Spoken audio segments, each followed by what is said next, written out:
My husband is deployed. I don't really talk about it much, but sorry, I'm eating with my mouth full.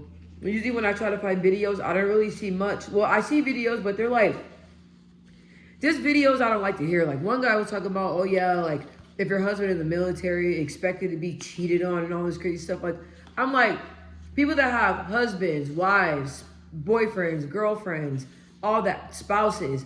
Nobody want to be hearing that negative like that. Like I'm being serious. Like during this time, you want to hear positive words, uplifting words. So I seen a lot of things like that, and the other videos that I seen, it didn't help me. So I'm kind of like pressed for time right now.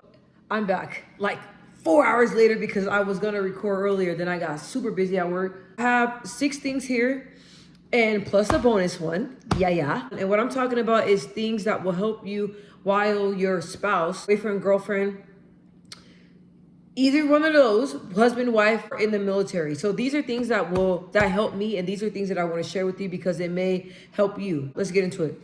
The first one, and I wrote these down, so I'm going to be constantly looking down. The first one is pray. God is in control. At the end of it all, do not let your mind, do not let your negative thoughts, do not let the devil get into your mind to make you think negative thoughts. You have to think positive when it comes to this whole entire thing. Even when you want to think negative, please redirect your thoughts. I don't even want to say it, but it's reality. Even if you think, okay, is the person that I love, is this person going to make it back? Am I ever going to see this person again? When you start thinking any of those, redirect it. Start praying. God, I'm thinking these thoughts. Please just help me turn it around. Start doing things around the house. Get out the house. Start to call somebody that makes you laugh. Do anything but not think negative. Pray. God is in control. I know people get so tired of hearing pray. I'm not gonna lie. Sometimes when my grandmother say you want to pray, I tell her no, not today. And it's easy to get like that. But no matter what, when in doubt, you have to pray. When you don't want to pray, that is the main time you need to pray. Well, let me say this again. When you don't want to pray, that is the main time that you need to be praying. So number one, pray. Always know that God is in control. Number two, don't be believing these stories. I be hearing all these crazy stories. I was going to share one, but I'm not going to do that because I don't want to do that. But anyway, even when you hear that people say that everybody in the military cheat, okay? I'm going to be honest. You're going to hear that. People are going to say, don't get your hopes up. You're going to get cheated on. Now, when they say that, I mean, you got to have hope. Now, the thing is, the way I see it is that the person that you love, right? The person you're in a relationship with, they're 1,000 miles away, and you're 1,000 miles away from them, right? What is driving yourself crazy by thinking you're going to get cheated on every second and every moment of the day going to do for you? Answer that question. What is that going to do for you? For you to be sitting in your house, chilling, analyzing every single moment. When this person doesn't respond, when you don't hear from them, when you don't this, when you don't that, when they don't text fast enough, when it is. When you start to get in your head like that, don't do it. It happens to all of us. We all get like that. All insecurities come up because, distance, anything between that time and distance, anything can happen. Sorry, I'm using my hands a lot. I want y'all to understand what I'm saying. Distance, you, the person you love, distance, okay? You, the person you love, distance. In our minds, between that time, anything can happen. That's in our minds. You have to redirect it and have that little bit of seed of faith and believe that that person is going to be faithful to you. And you worrying is not going to do anything. It's not. I'm telling you. So take that valuable time and find things to do. Pray, read, get out, go with friends, do whatever you need to do. But worrying about if you're going to get cheated on and dogged out by this military person, I'm telling you, it's wasted energy because there's nothing you can do. The only person that's in control is God. You have no control over it. So, and even if you find out, don't even think if or when you find out. Don't even think about that. Right now, what you got to do is focus on the loved ones around you. I don't know if you have kids. If you have kids, they need you because you have to think about how they're feeling. They're not seeing their mommy. They're not seeing their daddy. So you have to think about that. You have to think about your finances. You have to think about your bills. You got to think about your job. There's so many other things that are so much important than to be worried about these, what do they call them? Barrack bunnies?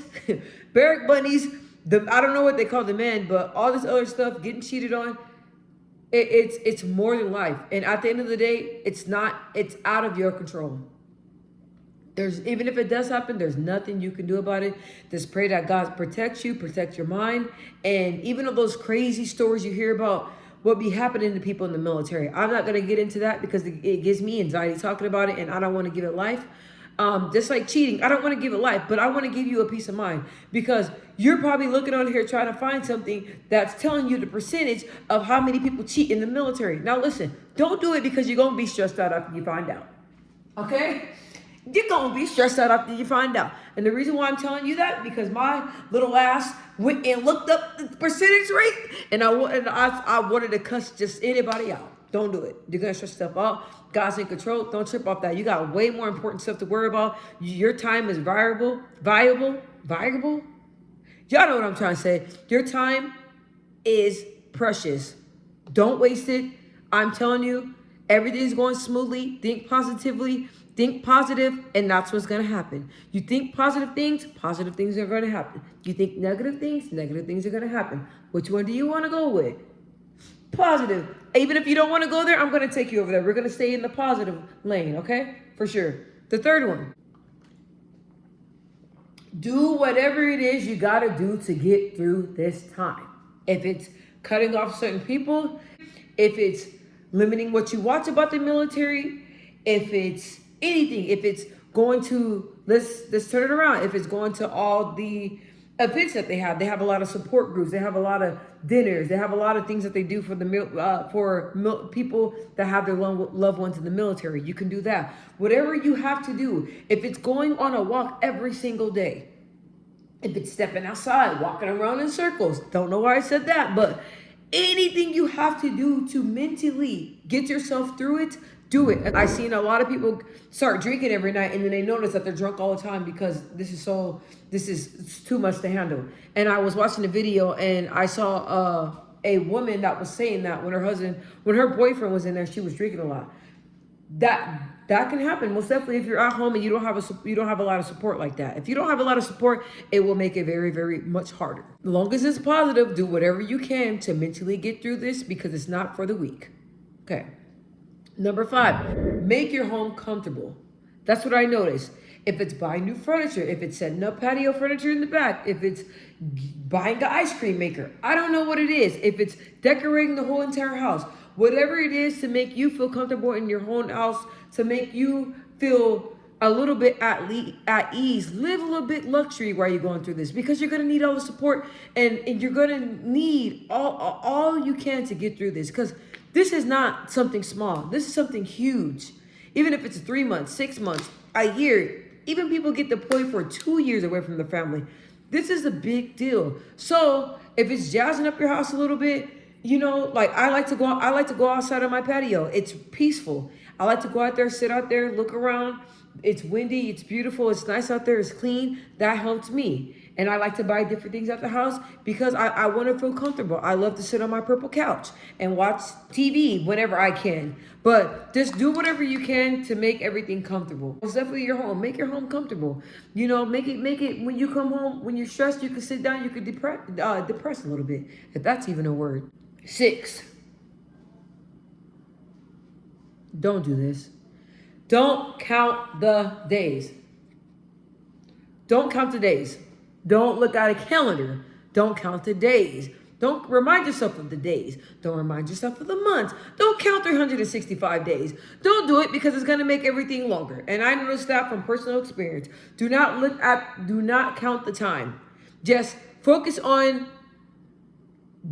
getting through each month. Focus on everything around you. When you look up, boom, you're like, damn. We got 4 months left. We got 3 months left. We got 1 month left. We got 30 days. We got 15 days. We got 10 days. We got 5 days. We got 1 day. Guess what? They're here. Yes. Don't count the days. Because when I started counting days, I was like, my Lord. Don't do that. Don't count the days. Just take it day by day and try your best not to be infatuated with the time. Bonus.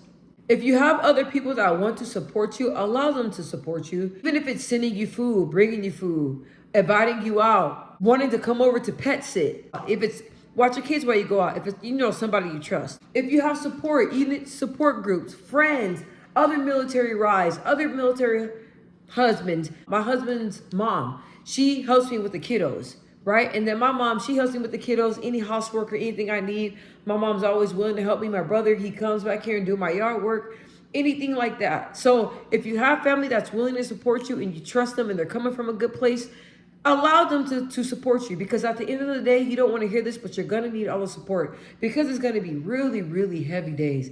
I really hope these tips help you. I love you. I'm here for you. And I'm going through it so I can relate to you most definitely. Have a good night. I'm out.